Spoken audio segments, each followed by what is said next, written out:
कहा गुरु शुश्रूषया विद्या पुष्कलेन धनेन वा अथवा विद्यया विद्या चतुर्थम न उपलभ्यते। विद्या प्राप्ति के 3 साधन बताए। पहला कहा गुरु की सेवा करते हुए विद्या पढ़ लेवे। प्राचीन काल में ये परंपरा अधिक चलती थी, गुरुकुलों में चले जाते और वहां तपस्या करते, सेवा करते और विद्या को प्राप्त कर लेते।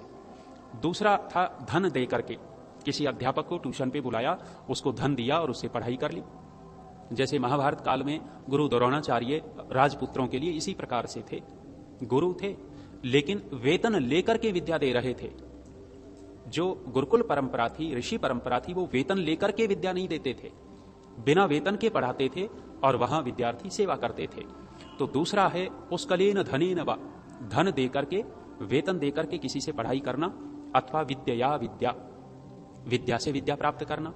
अर्थात एक शास्त्र एक को आता है, दूसरा शास्त्र दूसरे को आता है, और जो शास्त्र दोनों को आते हैं वो एक दूसरे को नहीं आते।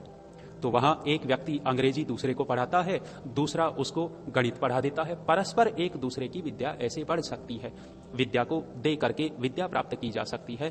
कहा चतुर्थम न उपलभ्यते, विद्या प्राप्ति का चौथा और कोई साधन हमें उपलब्ध नहीं हुआ।